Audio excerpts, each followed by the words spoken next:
Tapi teman-teman muda ini kecenderungannya nih Mbak Denis memilih itu yang seperti apa sih pemimpin untuk tahun ini? Iya, kalau beberapa survei memang menunjukkan anak muda tuh sebetulnya punya concern ya mencari pemimpin yang seperti apa. Mhm.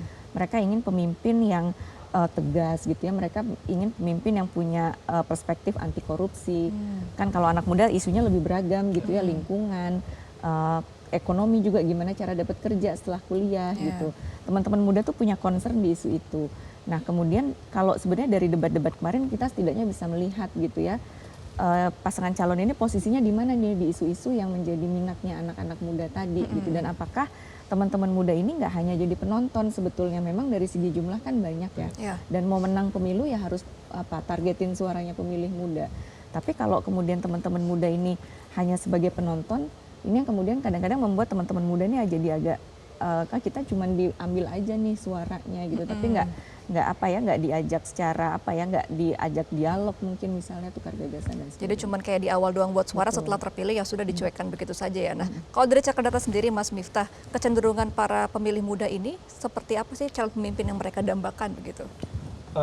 Kalau kita lihat sebenarnya kalau kita lihat berdasarkan pantauan media sosial, karena Cakardata datanya dari media sosial itu, kita punya karakteristik masing-masing dari platform yang digunakan.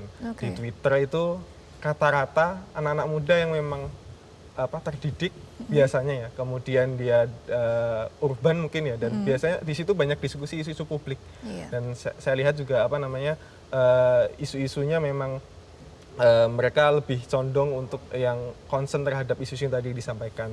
Kemudian kalau kita lihat di TikTok misalnya, nah di TikTok ini kan ada yang video-video pendek, kemudian kadang-kadang tidak tahu konteksnya. Dan gitu. sudah Jadi, diedit-edit begitu ya iya, hasilnya. jadi itu juga yang membuat kadang-kadang isu-isu publik itu tidak menjadi pembahasan yang menarik, justru lebih ke pembahasan emosional. Jadi Oke. emosinya, gimmicknya gitu. Jadi memang ini juga menurut saya sih Mbak, ini juga problem demokrasi di era digital. Karena media sosial itu kan bukan tempat yang netral. Dia bekerja dengan algoritma yang pemilik media sosial itu sudah nyeting gitu. Jadi itu yang jadi bias juga ketika kita melihat media sosial ini, dan kita kan kenal ada echo chamber. Echo chamber ini efek di mana ya kalau misalnya saya suka kucing maka feed saya banyakkan kucing. Nah, ini juga ngefek ketika kita mencari informasi tentang paslon. Ketika mungkin saya sudah suka dengan satu paslon, maka yang muncul kebanyakan seperti itu. Jadi itu bias juga ketika kita bicara secara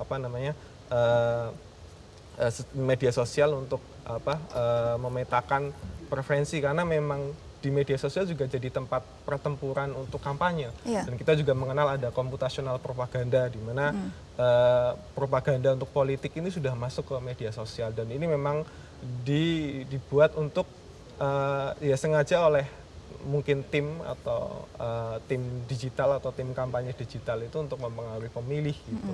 Dan itu yang membuat media sosial ini juga harus dilihat secara kritis gitu. Jadi tidak semata-merta media sosial ini adalah ruang yang netral. Di situ Iya. ada algoritma yang bekerja, juga ada tim media kampanye digital yang juga bekerja di balik itu yang untuk mempengaruhi pilihannya para pengguna media sosial. Iya. Gitu sih, Mbak. Jadi sebenarnya memudahkan informasi tetapi membuat kompleks juga Iya. untuk menentukan pemilihan ya.